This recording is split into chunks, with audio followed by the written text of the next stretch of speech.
Ty took the escalator to the second floor. The escalator is 12 meters long, and he rode the escalator for 30 seconds.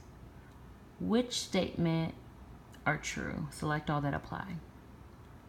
So right here, we're looking at the relationship between the length of the escalator, which is 12 meters, and I can tell because it says the escalator is 12 meters long in the second sentence, and the amount of time it takes to go that distance, which is 30 seconds. And that, again, that information is in the second part of that second sentence, and he rode the escalator for 30 seconds.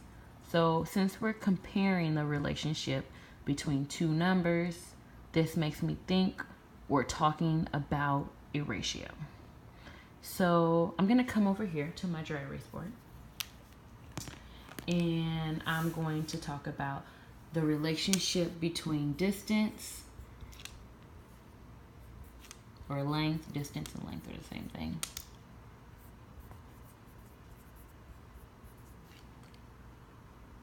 And we're comparing that to, time. So I'm gonna set up a chart or ratio table so we can record the relationship between distance and time. So specifically for this problem, as far as length, we're talking about meters. So I'm gonna label this column as meters.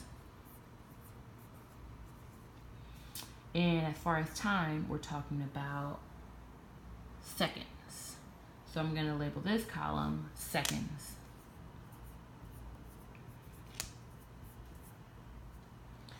So going back to that second sentence, we know that there's 12 meters for every 30 seconds. So I'm going to put in my meters column 12, and I'm going to put in my seconds column 30. So let's just go ahead and, before we even look at the problem, let's play around with these numbers a little bit. So since this is a ratio, we can know that these relationships share, these numbers should have a relationship where that if I multiply this number by something, I would have to multiply that number by the exact same thing. So for example, if I multiply 12 times 2, which would be 24, I could also multiply 30 times 2 would be 60. So if we think about that, the escalator travels 24 meters in 60 seconds, because 24 is twice of 12 and 30 is twice of 60. So this should make sense to you, all right? But this also can happen for if we divide it. So let's say we decide to divide 12 by 2. And so 12 divided by 2 is 6. 30 divided by 2 is 15.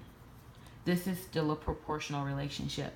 So essentially, as long as we multiply or divide the meters and seconds by the same number, we'll be fine.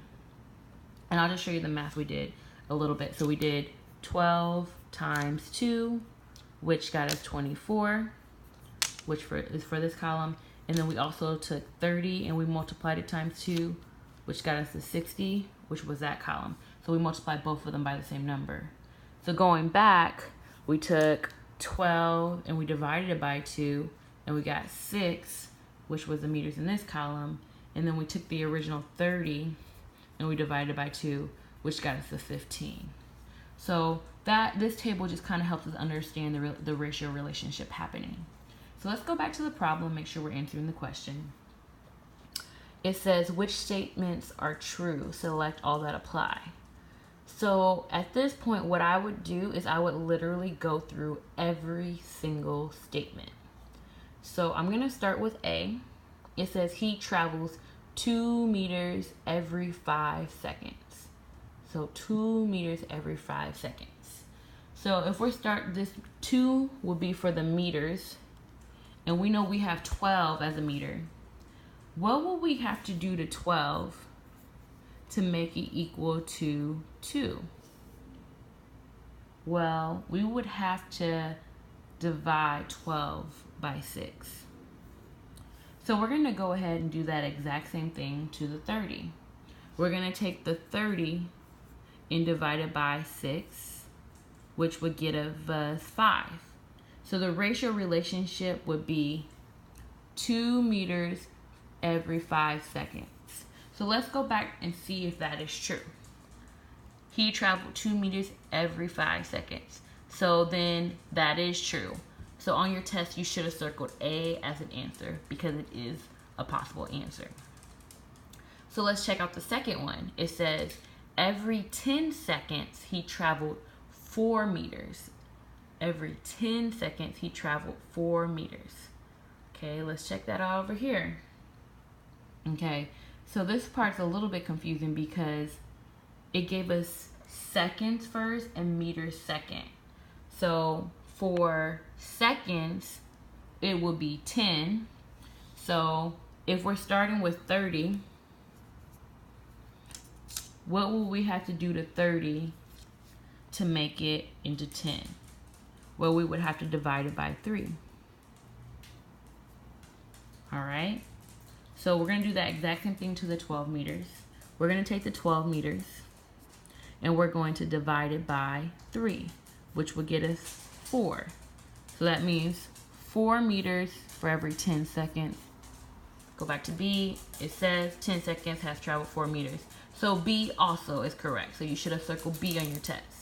So I'm going to give you a hint. There should be 3 correct answers. We'll do C, but you're going to do D and E on your own. So for C, it says he traveled 2.5 meters per second. So we got to assume that it's 1 second whenever it says per. So 2.5 meters. So what do we have to do to 12? Wait, let's read this one more time. Sorry. He traveled 2.5 meters per second.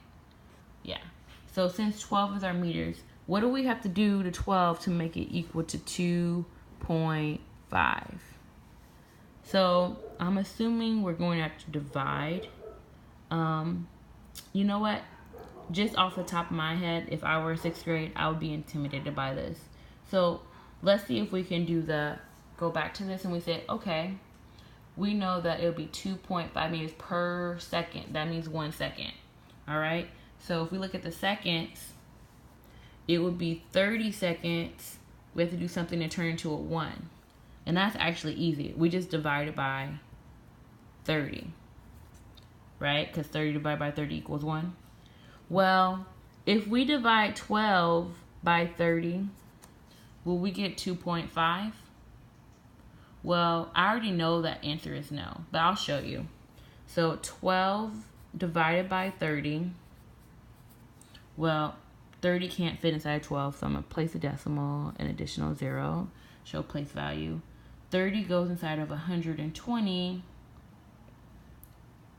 4 times. So we already have 4/10 as an answer because 4 times 30 is 120. So since 2.5 does not equal 4/10, we already know that this is not true. So then C would be wrong. All right. Well, good luck. So I'm going to put this on the chart. So it said 1 would be for seconds and 0.4 would be for meters. Good luck. I know you can do this. Explain your answers. Bye.